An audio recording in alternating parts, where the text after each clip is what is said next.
कि अब तुम मेरी एक लड़की है उससे विवाह कर लो, अब हम शरीर छोड़ना चाहते हैं। सब लोग चकित हो गए, भीष्म ने तो विवाह नहीं किया, फिर उनको कौन सी लड़की है? और कहते हैं कि वो लड़की कौन थी? आशा तृष्णा इतिमति रुकल्पिता वितृष्णा। मन मरी माया मरी मरी मर जात शरीर, और आशा तृष्णा ना मरी कह गए दास कबीर। जीव की आशा और तृष्णा नहीं मरती है, बाकी सब मर जाता है। वही जीव के जन्म का कारण बनता है। इसलिए मेरा पुनर्जन्म ना हो, इसके लिए आशा और तृष्णा रूपी आप कन्या ले ले और मुझे जाने की आज्ञा दे।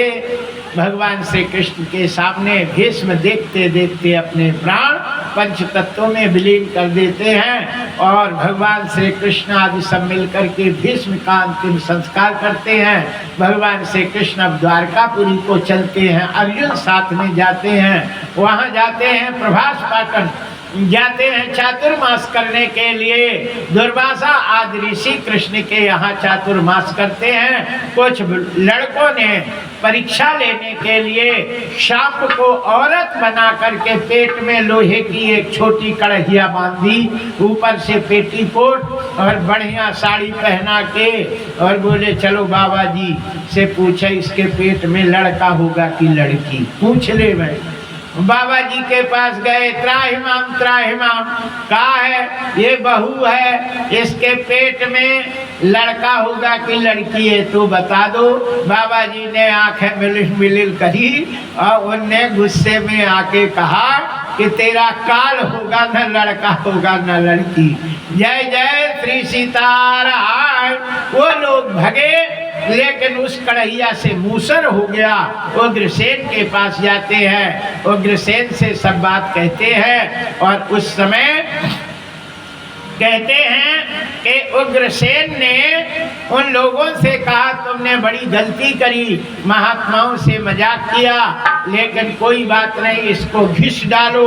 उस मूसर को घिस करके और बहा दिया, थोड़ा टुकड़ा पड़ा समुद्र में फेंक दिया, एक मछली उसको निगल जाती है। वो जो छोटे छोटे कण थे वो पटेर के किनारे लग जाते हैं, जो तलवार का काम किया, और उसी को उखाड़ करके वो जो भी थे 56 करोड़ वो एक दूसरे को मार के प्रभास पाटन क्षेत्र में समाप्त हो जाते हैं। भगवान श्री कृष्ण यहाँ शोक में बैठे हुए थे, तभी बहेलिये ने जो घिसा हुआ थोड़ा बचा था मछली खा गई थी, उस मछली को पकड़ा, उसके पेट से जब वो निकला तो बाण में लगा दिया, उसी से कृष्ण के चक्र पर प्रहार करता है। भगवान सुधाम को जाने लगे, मैत्रेय जी उद्धव जी आ जाते हैं। भगवान श्री कृष्ण ने उनको समझाया ये तो बहाना है, मुझे जाने का समय है। जब जाने का समय होता है तो सब बहाने वाले आ जाते हैं, रोग आ जाता, सब व्याधि आ जाती है। ये तो केवल एक बहाना होता है, और जाने का केवल समय होता है, तो ये सब बहाने लग जाते हैं। जब जाना नहीं होता तो उसको कोई मार नहीं सकता, और जब जाना होता है तो उसको कोई रोक नहीं सकता, फिर उसे जाना ही पड़ता है। बोलिए बाके बिहारी लाल की जय, श्री कृष्ण भगवान की जय। आरती की व्यवस्था कर ले। मैं बोलिए बाके बिहारी लाल की जय। हरिशरणम। यहाँ कहते हैं कि भीष्म जी भगवान श्री कृष्ण स्वधाम को जाते हैं, उद्धव जी मैत्रेय जी आ जाते हैं और विदुर जी को बताते हैं। विदुर जी जा करके और धृतराष्ट्र और गांधारी से कहते हैं तुम शर्म नहीं आई, 100 लड़का मर गए फिर भी टुकड़ा खा रहे, जिनने सब लड़कों को मारा उन्हीं के दिया हुआ खा रहे, तुम लोगों को शर्म नहीं आई? जाओ निकलो, समय खराब आ रहा है। और भगवान श्री कृष्ण चले गए। अब यहाँ कोई ठिकाना नहीं है। जय जय श्री सीताराम। बोलिए बाके बिहारी लाल की जय। ये समय अब अच्छा नहीं है ना। जब भगवान नहीं रहे, समय ठीक ना हो तो स्थान छोड़ देना चाहिए। बोलिए बाके बिहारी लाल की जय। श्री हनुमान जी महाराज की जय। हरि शरणम।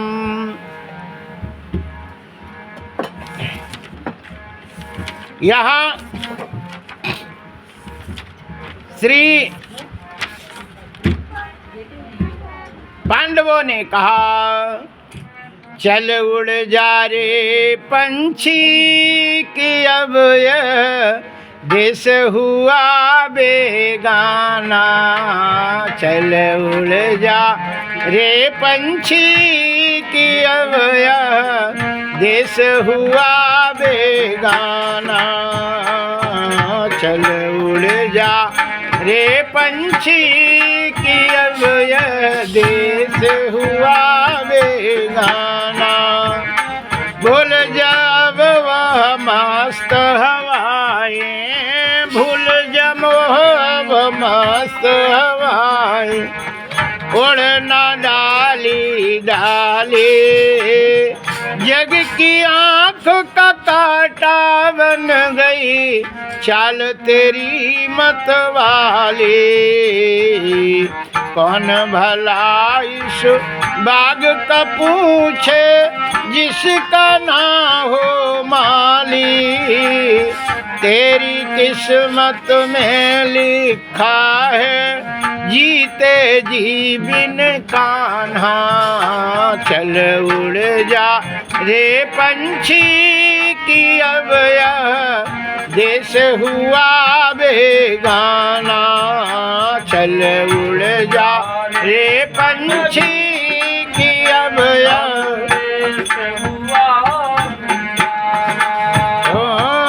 रोते हैं वो पंख पखेरू,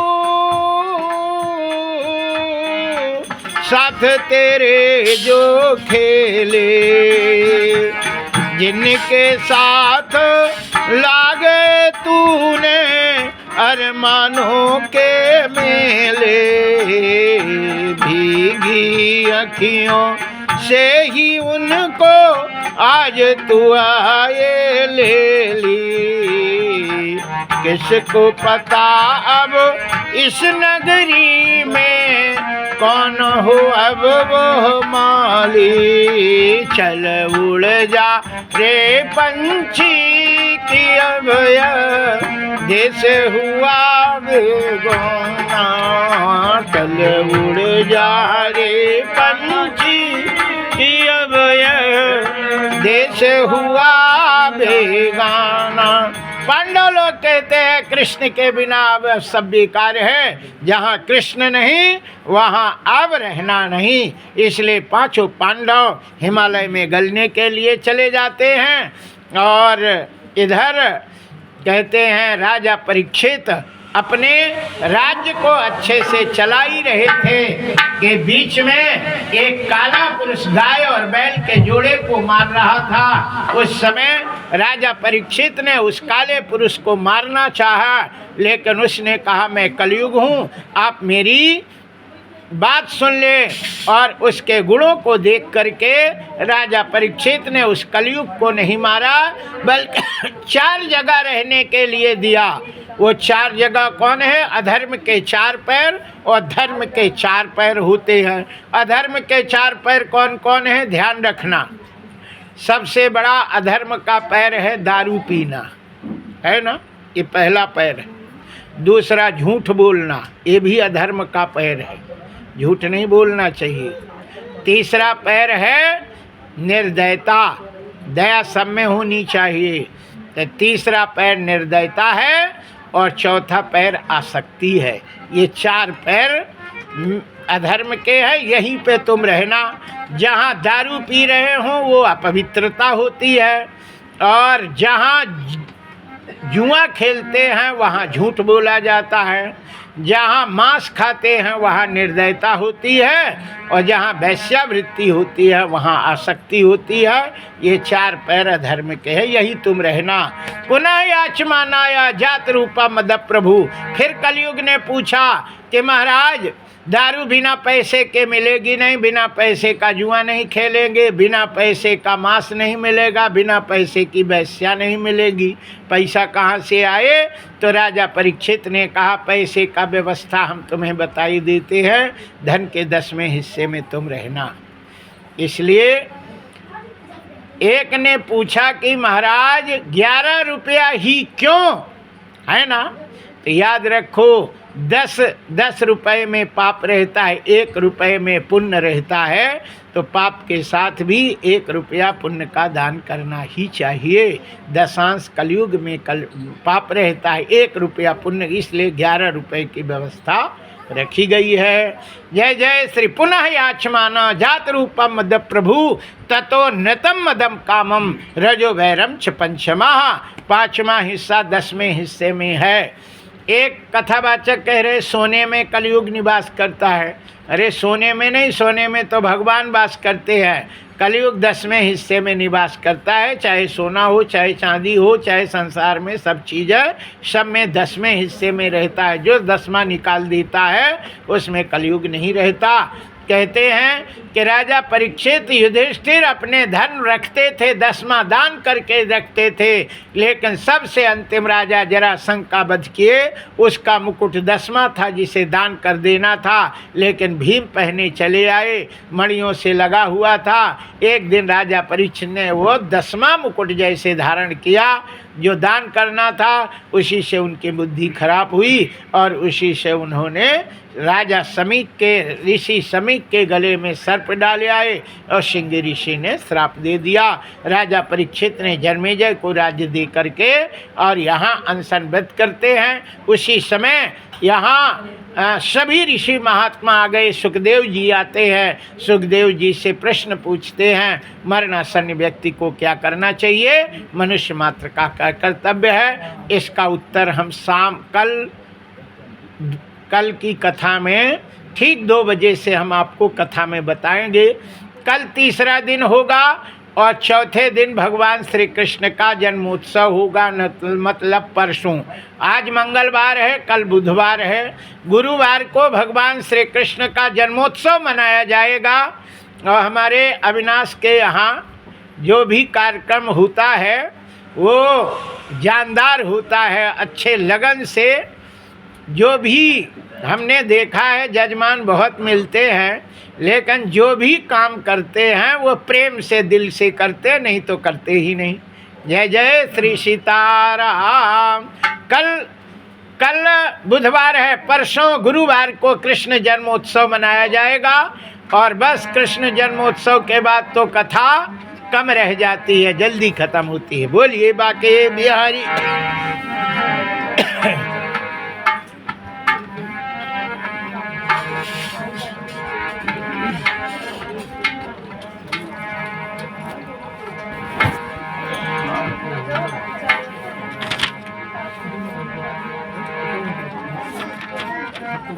चलो आरती को सब खड़े हो जाइए।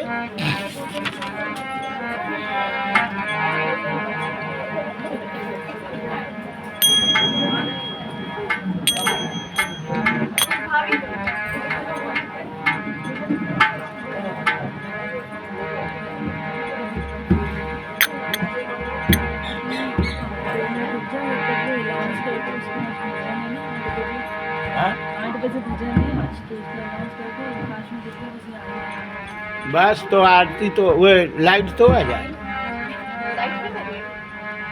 आज शाम के भजन है यहाँ, और माताएं यहाँ भजन जरूर गाती थी, लेकिन कल भी नहीं गाई और परसों भी नहीं गाई। अरे परसों तो कल एक ही दिन तो बीता, आज दूसरा दिन। जय जय श्री सीता है। हाँ, ये भजन गाने वाली चुपके से भाग लेती। जय जय श्री सीताराम। ओम चंद्रमा मनसो जातश्चक्षुः सूर्यो अजायतस्त्रोद्यस्य प्राणस्य मुखोदग्निरजायत।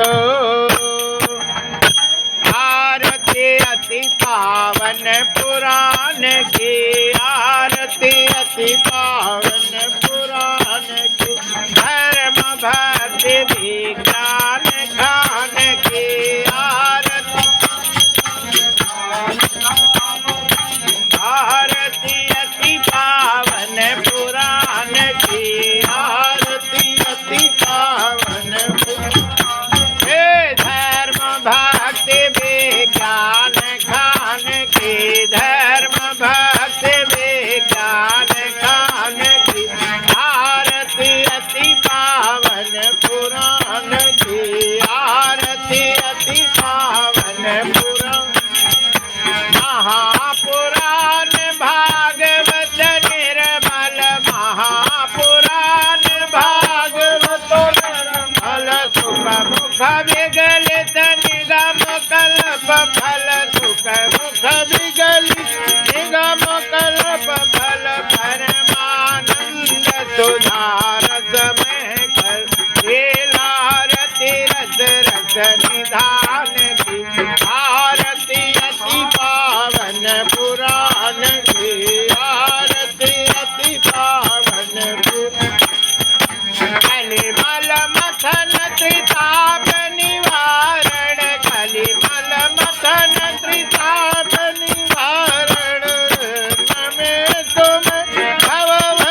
भगवान की।